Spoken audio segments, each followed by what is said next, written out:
మ్యాచ్లో కనబడుతుంది. మా డైరెక్టర్ రాఘవేంద్రరావు గారి సొంత banner RK tele shows banner కింద ఆయన సర్కార్ నౌకరీ అనే ఒక సినిమా చేశారు. అది ఇప్పుడే నేను ట్రైలర్ లాంచ్ చేయడం జరిగింది. అందులో హీరోగా మరెవరో కాదు, ఆకాష్. తను మన సునీత కుమారుడు. అండ్ చాలా సంతోషం. అంటే ఇండస్ట్రీ ఎలాంటి ఇండస్ట్రీ అంటే ఇక్కడ ఉండి ఇక్కడ మనం సెలబ్రిటీస్గా మనం స్టేటస్ తీసుకున్న తర్వాత మన బిడ్డలు వేరే చోటుకు వెళ్ళరు. ఖచ్చితంగా ఇదే ఇండస్ట్రీని వాళ్ళు కోరుకుంటారు, ఇక్కడే రాణించాలనుకుంటారు, రాణిస్తారు కూడా. అలాగా ఈ రోజున ఆకాష్ ఈ సినిమా ద్వారా పరిచయం అవుతున్నాడు. తన హావభావాలు కానివ్వండి, తన లుక్స్ కానివ్వండి ఇందులో చాలా చక్కగా ఉండి చాలా న్యాచురల్గా అనిపించింది. సో అతనికి మంచి భవిష్యత్తు ఉంటుందని.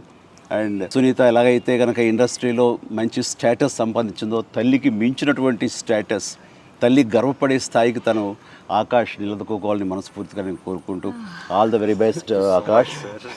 అండ్ దీనికి భావన, తను కూడా థియేటర్ నుంచి వచ్చినటువంటి నటి అండ్ చార్టెడ్ అకౌంటెంట్ అయ్యిండు కూడా. ఈ ఫిల్మ్స్ మీద ఇంట్రెస్ట్ తోటి తను ఇక్కడ రావడం అన్నది చాలా చక్కటి నటన కనబరిచింది. చూస్తుంటే ఎంత న్యాచురల్గా విలేజ్ గర్ల్ లాగా తను ఉంది. ఆ రకంగా భావన కూడా ఖచ్చితంగా తెలుగు ఆడియన్స్ మనల్ని పొందుతూ నటిగా నిలదొక్కుంటుందని ఆశాభావం ఉంది నాకు.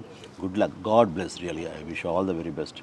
అండ్ దెన్ డైరెక్టర్గా సర్కారు నౌకరీ డైరెక్ట్ చేసినటువంటి గంగనమౌని శేఖర్ ఈ సినిమాని డైరెక్ట్ చేశాడు. ఇది సెకండ్ ఫిల్మ్. అండ్ ఇక్కడ నాకు తెలిసిన విషయం ఏంటంటే రాఘవేంద్రరావు గారికి ఇతను స్టోరీ చెప్పడం కోసంగా వెళ్ళినప్పుడు రాఘవేంద్ర గారు ఫస్ట్ సిట్టింగ్లోనే ఇది ఓకే చేయటం ఏంటి, వెంటనే లోపలికి వెళ్ళి చెక్కు తీసుకొచ్చి తనకు అందివ్వటం ఏంటి, ఇవన్నీ కూడా అంటే రాఘవేంద్రరావు స్థాయి మనిషి ఈ సబ్జెక్టు ఈ కంటెంట్ విన్ని వెంటనే ఓకే చేయటం అనేది అండ్ శేఖర్కి చాలా మంచి భవిష్యత్తు ఉంటుందని నేను ప్రగాఢంగా నమ్ముతాను. ఎందుకంటే అంత డైరెక్టర్ ఇంకొక మాట మాట్లాడకుండా, ఒక చిన్న మార్పు చేయకుండా ఈ సబ్జెక్ట్ని యాజ్ ఇట్ ఈస్గా చేశారంటే కనుక ఖచ్చితంగా ఈ కంటెంట్ అది చాలా బాగా ఆకట్టుకుంటుంది అని నేను బాగా నమ్ముతున్నాను. అండ్ మంచి భవిష్యత్తు శేఖర్కి ఉండాలని, ఆయనకి రాఘవేంద్రరావు గారి ఆశీస్సులు ఉన్నాయి కాబట్టి ఇంక తిరుగు ఉండదు నీకు. గుడ్. అండ్ రాఘవేంద్రరావు గారు ఉన్నారు కదా అని చెప్పేసి ఇది చాలా గ్లామర్గా ఊహించుకోకర్లేదు. ఎందుకంటే దాన్ని బ్రేక్ చేస్తూ ఈయన ఇచ్చినటువంటి కంటెంట్ వెరీ స్ట్రాంగ్గా, అది ఒక 90s జరిగే కథాంశం మీద, అది విలేజ్ బ్యాక్డ్రాప్గా తీసుకుని అండ్ అప్పట్లో ఉండే ఒక అంటే మనకు చూడండి అప్పుడప్పుడు పాండమిక్స్ వస్తుంటాయి. మొన్న రీసెంట్గా కోవిడ్ వచ్చినట్లుగా అది ఒక 90s మనకి ఎయిడ్స్ అనేది ఒక పెద్ద మహమ్మారిలాగా భయాందోళన కలిగించింది.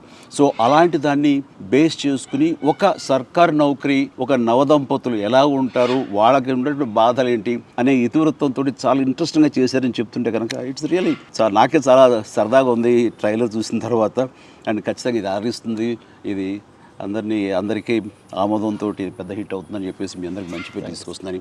అండ్ వీటిలో చెప్పాలంటే మీకు అందరికీ లైఫ్ వస్తుంది, ఈవిడికేమో ఎగ్జైట్మెంట్ వస్తుంది